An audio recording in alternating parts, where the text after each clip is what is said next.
दुमका पहुंचे भाजपा विधायक दल के नेता बाबूलाल मरांडी ने परिसदन में की प्रेस वार्ता। हेमंत सोरेन सरकार पर जमकर साधा निशाना। भाजपा विधायक दल के नेता बाबूलाल मरांडी दुमका पहुंचे। परिसदन में उन्होंने प्रेस वार्ता की। प्रेस वार्ता के दौरान वर्तमान हेमंत सोरेन सरकार पर जमकर निशाना साधा। उन्होंने कहा कि सरकार कोई भी हो, लेकिन आम जनता की यह सरकार से अपेक्षा होती है कि सूबे में कानून व्यवस्था बनी रहे ताकि लोग भयमुक्त वातावरण में रह सके। लेकिन हेमंत सोरेन सरकार के 26 महीने बीत गए और इस समयावधि में पूरे प्रदेश में कानून व्यवस्था नाम की कोई चीज नहीं रह गई। आए दिन हत्या, लूट और बलात्कार जैसी जघन्य घटनाएं हो रही है, लेकिन सरकार मूक दर्शक बनी हुई है। उन्होंने कहा कि हाल ही में सरकार ने मॉब लिंचिंग कानून बनाया, लेकिन उसके बाद मॉब लिंचिंग की घटना में बेतहाशा वृद्धि हुई। और आश्चर्य की बात तो यह है कि पुलिस के समक्ष मॉब लिंचिंग की घटनाएं घट रही है और प्रशासन उसे मॉब लिंचिंग तक मानने के लिए तैयार नहीं है। उन्होंने उदाहरण स्वरूप सिमडेगा और बरही की घटना का जिक्र किया। उन्होंने स्पष्ट कहा कि हेमंत सोरेन सरकार या तो अपराधियों से डरी हुई है या फिर घिरी हुई है। उन्होंने यह भी कहा कि हेमंत सोरेन किसी से डरने वाले नहीं है, इसीलिए डरी हुई नहीं माना जा सकता है। हाँ, वह अपराधी से घिरे हुए जरूर लग रहे हैं। उन्होंने कहा कि सरकार के संरक्षण में पूरे प्रदेश में लूट खसोट मची हुई है। बालू, गिट्टी और कोयला की लूट के बाद अब तो जमीन की भी लूट हो रही है। पूरे राज्य में उग्रवादी घटनाएं बढ़ गई हैं, लेकिन इस पर अंकुश लगाने के लिए सरकार की तरफ से कोई भी कदम नहीं बढ़ाया गया। क्या कहना है बाबूलाल मरांडी का, आप भी सुनिए। 60 में से जिसको कह सकते हैं 26 महीना थोड़ा ही कम है कि आगे समय गुजर। सरकार से आम लोगों को जो उम्मीदें होती या जिसको कहते हैं कि अपेक्षा करते, वो चाहते हैं कि भाई कानून व्यवस्था ठीक ठाक हो, ताकि लोग भय मुक्त होकर के अपने परिवार के साथ रह सके, रोजगार कर सके। लेकिन हम कह सकते हैं कि आज झारखंड में जब से हेमंत सोरेन के नेतृत्व में सरकार बनी, लॉ एंड ऑर्डर पूरी तरह से कानून व्यवस्था चरमरा सी गई। अगर हम कहें कि अब पता भी नहीं चलता है कि कानून व्यवस्था है कि नहीं है, ये बहुत कहना मुश्किल होगा। आज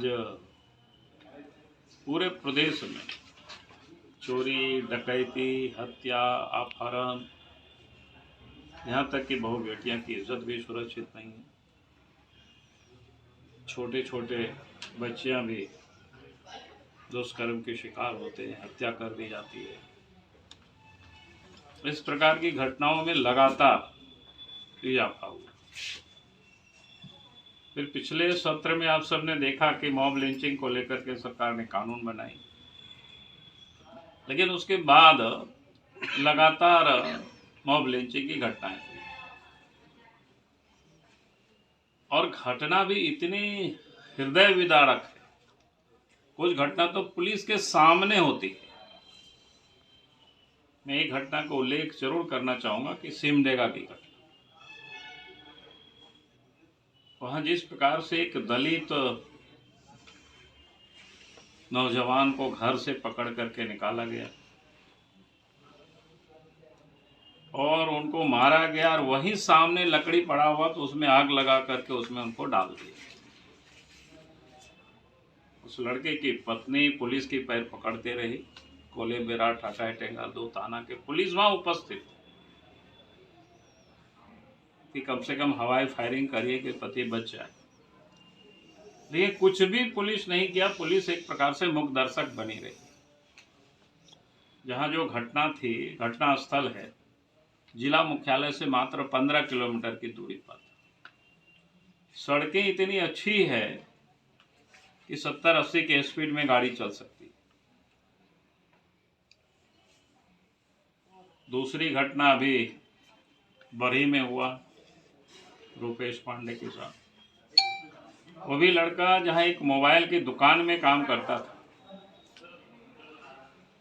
और 6 तारीख को सरस्वती पूजा मूर्ति विसर्जन था, तो लड़के लोगों ने बुलाया, तो उसमें जा रहे थे तो रास्ते में मोटरसाइकिल उनको रोक करके पीट करके और मार दिया।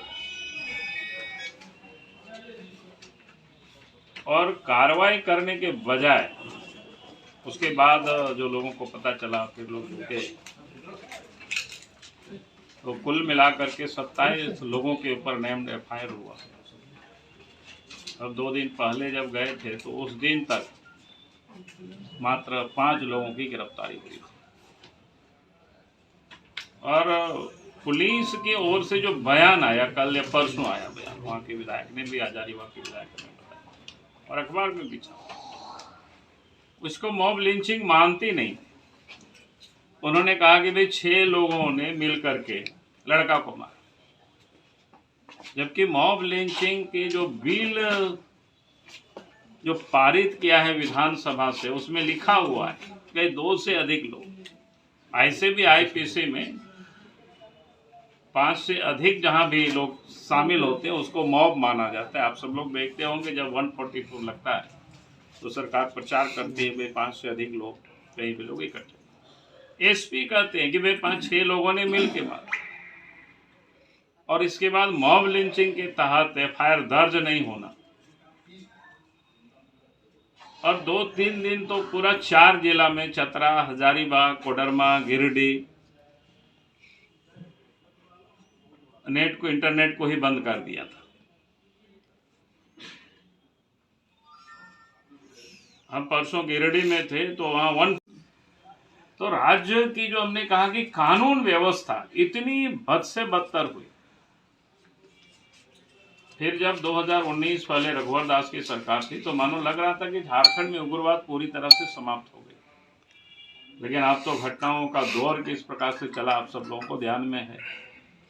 चाहे वो अलाम हो, चाहे लाहौर दगा, गुमला हो, सिमडेगा हो, पश्चिम सिंहभूम हो, चाहे वो गिरिडीह का क्षेत्र हो, सभी जगहों पर घटनाओं का मैं उल्लेख नहीं करना चाहता हूं, जो कि आप सब लोगों ने अखबार में तब देखते।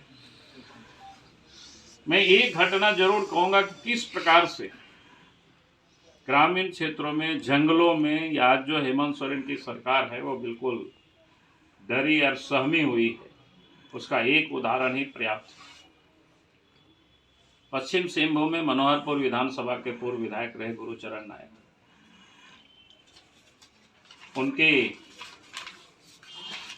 2 अंगरक्षकों की हत्या हो जाती है। 5:30 से 6 बजे की घटना है और 15 घंटे के बाद दूसरे दिन 8 से 9 बजे वहां पुलिस जाकर के लाश लाती, जबकि मुख्य सड़क से मात्र 1.5 किलोमीटर पर वो घटना स्थल था, कोई जंगल भी नहीं। और दूसरे दिन जब हम जा रहे थे तो चक्रधरपुर में हमें रोक दिया, फिर 2 घंटा रोकने के बाद काफ़ी मशक्कत के बाद तब फिर वहाँ तक जाने। तो मैं ये कह रहा था कि राज्य में जो आम जनता जिसे चाहती है कि किसी भी सरकार, किसी की भी सरकार, पहली लोगों की जो अपेक्षा होती है, उम्मीदें होती है कि भाई लॉ एंड ऑर्डर ठीक हो, हम भयमुक्त होकर के जी सके, तो आज वो स्थिति राज्य में नहीं, यानी पूरी तरह से। इसलिए मैं कहता हूं कि या तो हेमंत सोरेन की सरकार अपराधियों से घिरे हुए हैं या अपराधियों से वो डरे हुए, 2 में से एक ही हो सकता है। तो डरे हुए तो मैं नहीं समझता हूं, क्योंकि राज्य में इतनी सारे पुलिस बल है और मैं हेमंत सोरेन को उतना कमजोर तो नहीं मानता हूं, लेकिन मैं समझता हूं कि बुरी तरह से घिरे हुए हैं। जिस पुलिस का काम अपराधियों को पकड़ने का होता है, उनको सजा देने का होता है, आज पुलिस को वो टूल की तरह यूज कर रहे हैं और पैसा उगाही में सारे लोगों को लगा रहे हैं। पूरे प्रदेश में यही हालत है, चाहे वो दुमका हो, चाहे वो संथाल परगना हो, चाहे वो छोटा नागपुर हो, चाहे कोल्हान हो। तो एक तो हमने कहा कि मोर्चे पर पूरी तरह से सरकार